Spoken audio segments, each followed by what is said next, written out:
আপনাদের মধ্যে অনেকেই হয়তো ভিক্টরি উইথ অ্যাশের বাইরে অন্য অনেক কিছুর সাথে জড়িত ছিলেন বা আছেন, কিন্তু সঠিক সিদ্ধান্ত নেওয়ার জন্য আপনাকে নিজেকে সঠিক তথ্য দিতে হবে। আমি আপনাদের সবাইকে আশ্বস্ত করতে পারি যে আপনি যদি সঠিক মানুষকে অনুসরণ করেন এবং সঠিক নির্দেশাবলী মেনে চলেন, তবে আপনি নিজের জন্য সেরা সাফল্য অর্জন করবেন, কোনো ফাঁকা প্রতিশ্রুতির পেছনে না ছুটে, যা সাধারণত কেবল আর্থিক মূল্যের হয়। যখন মানুষ আর্থিক মূল্যের কথা অনেক বেশি প্রচার করে, তখন আমার কাছে সেটি একটি বড় সতর্কবার্তা, রেড ফ্ল্যাগ।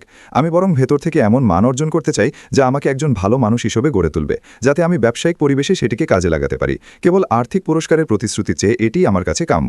আমরা সবাই আলাদা, আমি সেটা বুঝি, এবং এটি সম্পূর্ণ আপনার উপর নির্ভর করে। তবে সফল ব্যক্তিরা সবসময় বলেন সঠিক ব্যবসায়িক নৌকাটি বেছে নিতে। তাহলে সিদ্ধান্ত দিয়ে শুরু করা কেন এত গুরুত্বপূর্ণ? এটি কৌশলগত দিক নির্দেশনা এবং উদ্দেশ্য নির্ধারণ করে। একটি পরিষ্কার প্রাথমিক সিদ্ধান্ত নির্ধারণ করে কোম্পানির জয়ের আকাঙ্ক্ষা কী এবং এটি ভৌগোলিকভাবে কোথায়, কোন পণ্য বা গ্রাহকদের নিয়ে প্রতিযোগিতা করবে। এটি ছাড়া কৌশলগুলোতে মনোযোগের অভাব থাকে এবং টিমের মধ্যে সমন্বয় থাকে না। আমাদের কী প্রত্যাশা করা উচিত তা জানা খুব জরুরি। আমি আপনাদের আবার ভিক্টরি উইথ অ্যাশের পাবলিক পেজে নিয়ে যাচ্ছি, যা আমরা ধাপে ধাপে পর্যালোচনা করছি।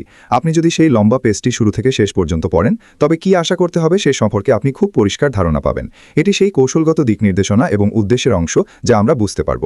এটি সম্পদের সঠিক ব্যবহার নিশ্চিত করে, সিদ্ধান্ত গ্রহণ নির্ধারণ করে কোথায় সময়, প্রতিভা এবং অর্থ বিনিয়োগ করা হবে। এটি নিশ্চিত করে যে সম্পদ নষ্ট হচ্ছে না এবং কম গুরুত্বপূর্ণ কাজগুলো বাদ দিয়ে ভালো আর্থিক ফলাফল নিশ্চিত করা যায়। ব্যবসায় এটি খুব গুরুত্বপূর্ণ। আপনাদের মনে থাকলে আমাদের সিইও নির্দিষ্টভাবে বলেছিলেন, আমরা কেবল সেটাই শিখব যা আমাদের ভিক্টরি উইথ অ্যাশ এবং পরবর্তী ব্যবসায় সফল হওয়ার জন্য প্রয়োজনীয়। আমরা আমাদের সময় নষ্ট করছি না, সম্পদ নষ্ট করছি না এবং এমন কিছু করছি না যা আমাদের এগিয়ে যাওয়া থেকে বিরত রাখবে। এটি উৎপাদনশীলতা এবং দক্ষতা বৃদ্ধি করে, সক্রিয় সিদ্ধান্ত গ্রহণ বাধাগুলো দূর করে, টিমকে দ্রুত কাজ করতে সাহায্য করে এবং অ্যানালিসিস প্যারালিসিস বা অতিরিক্ত বিশ্লেষণের ফলে সিদ্ধান্তহীনতা কমায়। এভাবেই মূলত বিষয়গুলো আটকে যায়। আপনার যদি একটি পরিষ্কার সিদ্ধান্ত থাকে, তবে তা বাধাগুলো দূর করতে সাহায্য করে।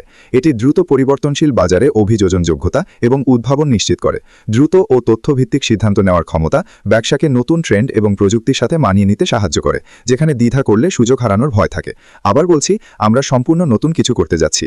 এটি আগে দেখা কোনো কিছু রিমেক বা নতুন সংস্করণ হতে যাচ্ছে না। আমরা যা করছি তা একদম নতুন হবে। মনে রাখবেন, এই ভিক্টরি উইথ অ্যাশ ব্রিজটি পরবর্তী ব্যবসায় যাওয়ার একটি ধাপ মাত্র। এটি মূল ব্যবসা নয়। এটি এমন এক জায়গা যেখানে আমরা শিখব এবং পরবর্তী ব্যবসা সম্পর্কে আরও ধারণা পাব। আমাদের বুঝতে হবে যে ভিক্টরি উইথ অ্যাশের সাথে কোনো আর্থিক বিষয় জড়িত নেই। অর্থের বিষয়টি আসবে যখন আমরা পরবর্তী ব্যবসায় যাব। এটি আত্মবিশ্বাস এবং কর্মসংস্কৃতিও তৈরি করে। নেতৃত্বের পরিষ্কার সিদ্ধান্ত কর্মীদের ক্ষমতায়ন করে, যারা তখন আরও আত্মবিশ্বাসী এবং একাত্মবোধ করে। এর ফলে মালিকানার একটি সংস্কৃতি গড়ে ওঠে। ভুল সিদ্ধান্ত গ্রহণের ফলাফল। আমরা ইতিবাচক দিকগুলো শুনেছি, কিন্তু সিদ্ধান্ত না নেওয়ার বা ভুল সিদ্ধান্ত নেওয়ার নেতিবাচক দিকগুলো কি কি?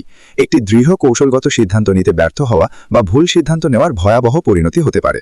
এটি আপনার লাভের ওপর প্রভাব ফেলে। ভুল সিদ্ধান্ত ব্যবসায়িক ক্ষতির কারণ হতে পারে, এমনকি প্রায় 40% পর্যন্ত ক্ষতি হতে পারে। কর্মীদের মনোবল কমে যায়। পরিষ্কার সিদ্ধান্তের অভাব অনিশ্চয়তা তৈরি করে এবং স্টাফদের মধ্যে সমন্বয় কমিয়ে দেয়। বাজারের কাছে গুরুত্ব হারিয়ে ফেলা। সঠিক সময় সিদ্ধান্ত না নেওয়া, যেমন নতুন প্রযুক্তি গ্রহণ না করা, অনেক ক্ষেত্রে দেউলিয়া হওয়া থেকে নিয়ে যেতে পারে। তাহলে আমরা একটি সিদ্ধান্ত দিয়ে কিভাবে শুরু করব? সফল ব্যবসাগুলো কিভাবে করার আগে তাদের কি এবং কেন সংজ্ঞায়িত করে। সমস্যা বা সুযোগটি চিহ্নিত করুন। আপনি যা অর্জন করতে চান তা পরিষ্কারভাবে বলুন। পুরো প্রক্রিয়ায় সুনির্দিষ্ট পরিমাপযোগ্য লক্ষ্য নির্ধারণ করুন, যাতে শেষে কেন এর উত্তর পাওয়া যায়। শুরু করার আগে পরিষ্কার মানদণ্ড ঠিক করুন। আপনি যে ব্যবসায় বিনিয়োগ করবেন তার নির্দিষ্ট বৈশিষ্ট্যগুলো নির্ধারণ করুন, যেমন এর প্রয়োজনীয় লাভজনকতা বা আপনার জীবনে এর প্রভাব। মনে রাখবেন, এটি কেবল আর্থিক নয়। যদি এটি সময় সাপেক্ষ হয়, তবে আপনার জীবনে এর প্রভাব আছে। তথ্য নির্ভর কাঠামো ব্যবহার করুন। বিভিন্ন টুলস এবং খরচ সুবিধা বিশ্লেষণ বা কস্ট বেনিফিট অ্যানালিটিক্স ব্যবহার করুন। আবেগীয় পছন্দের বদলে যৌক্তিক সিদ্ধান্ত নিতে 80-20 রুল মনে রাখুন।